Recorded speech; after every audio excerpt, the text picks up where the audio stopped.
Hi you guys, welcome back to my channel. I'm so excited today for this design. This will be my first Halloween design this year.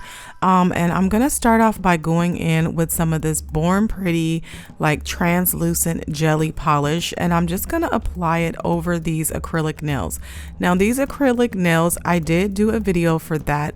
I will leave the link for that video down below if you guys want to check that out and see the consistency of these powders and kind of how I form these nails. Okay, so after putting that polish on, I'm going to cure that. Next, I'm going to go in with some Nail Reserve. I know it says Nail Addict, but they did change their name, and we're going to make a spider design. Spider web design, I mean. So this is my first time making a spider web. I will say the type of brushes you use and everything for nail art is very essential to your outcome. So you definitely want to invest in some great nail art brushes, and I will leave the links to all the products I'm using down below for you guys in the description. So as you guys see, I've just made lines coming from one point on the nail, on the upper part of the nail, just cascading down across towards the middle of the nail. So this is the beginning of a spider web design. This is my very first time, so it's not going to be perfect. You guys are learning with me if you've never done it before. Next, I'm going to go in between those lines and make small arches, kind of like a curved line basically. And you're just going to do that in between these lines. So for these very intricate curved lines, I did switch out brushes once again, just so I have like a really fine, short haired brush that I can work with and do good details with. This is a Born Pretty nail brush and I love it. It's really come in handy. So once again, we're just going in between these lines, you guys, and just making these small arches. When I started doing it, I was like, it's really not that hard. The only thing I would say is you don't want to mess up because you know you aren't curing it until you're done making these lines. I did cure the first lines first though, I do want to say that, and then I went in to do the curved lines after I cured those initial long lines. So I'm just going in between, making them, you know, line up with each other though when I'm doing the curved lines in between the other parts as well. I hope that makes sense, you guys. I'm trying to explain as much as possible while I'm doing this design. So once I'm satisfied, I'm going to cure that so I don't mess it up. All right, so this next one is a spider. And I looked at other videos on kind of how to make a spider, and I tried to kind of go rogue on making mine. So what I did is I started with a dotting tool and just kind of made a design, and then I went in with my nail brush to like redefine it, make some little teeth for the spider. I don't know what those are called, fangs. And then we're just gonna make some legs. You just make a line here, and then you make the other legs kind of on top of the first ones. You guys can just see what I'm doing. But this spider, honestly, I don't like how it came out, but we will do something to fix it a little bit later, and you guys will see how I managed to make it look halfway decent. And I'm gonna cure that. And then I'm going to go in with some red to for like the body of the spider, because I thought, you know, that might help it as well. But, you know, I still didn't like that after I did that, but we will go back to that spider. All right, next I'm going to do just a little drag marble nail design at the tip of this nail where the spider's at.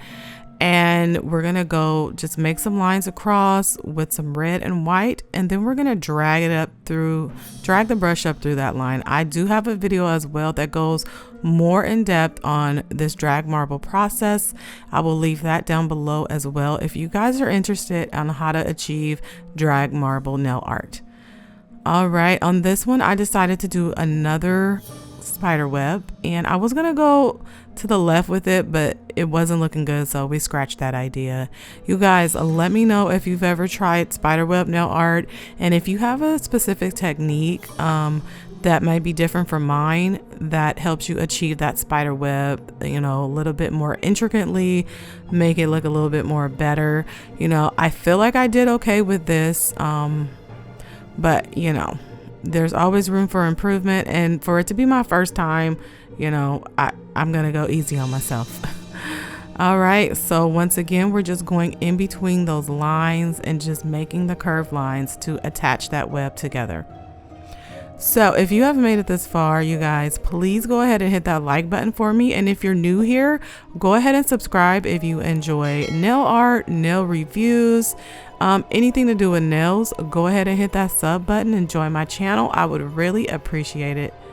Okay, so I'm going to cure that other web. And on this last one, I decided just to do a full-on drag marble design. And I'm going in with some base coat, and you want to make sure that base coat is not too thick because you don't want your polish to run too much. That is one of the key factors in doing drag marble. So next, I'm just going to take my brush and just drag it down through all the polish. And that is why it's called drag marble, because you're dragging your brush through the polish that's on there, that's wet, and in the end result you'll have this cool design. And so I really thought that came out excellent. It kind of looks like blood a little bit, so perfect for this Halloween design. And it's always super important to cure that drag marble ASAP so you don't mess it up and so it doesn't run too much. Okay, so you guys, we're gonna fix this spider up. I'm gonna get out my gems, and I will leave a link to these crystals down below, you guys. I love this little set here. It's lasted me quite some time, and they're very cheap.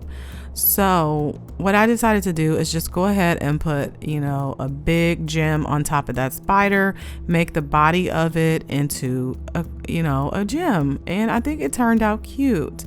So that's one thing, you know, I like to go to if design is not looking that great, you know, throw some crystals on it, throw some rhinestones on it, throw some glitter on it, you know, just throw whatever you can on it to try to salvage that design. Okay. You guys, let me know what you think about that spider.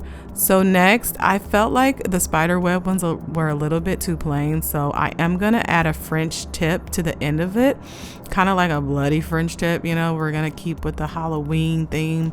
And how I do my Frenches, I just do like a V, you know, at the top, and then just fill it in. I try to make it as simple as possible when I'm doing like these V-line Frenches. They're not that hard to do. I feel like the curved Frenches can be a little bit more challenging to do. So that's why I do like to do this kind. All right, so we're gonna go ahead and add a French to this other one as well. Then we're just gonna throw some top coat on top of this design. And you guys, something happened when I took it out of the nail lamp. I noticed that it got bumped while it was in the nail lamp. Look at that. I was so bummed about that. But what I did is I just went ahead and went over it again with another coat of top coat. Just tried to fill in that bump as much as possible. And it did make it look decent in the end. So here is the final reveal, you guys. Let me know what you think about my spider save. Did I save the spider?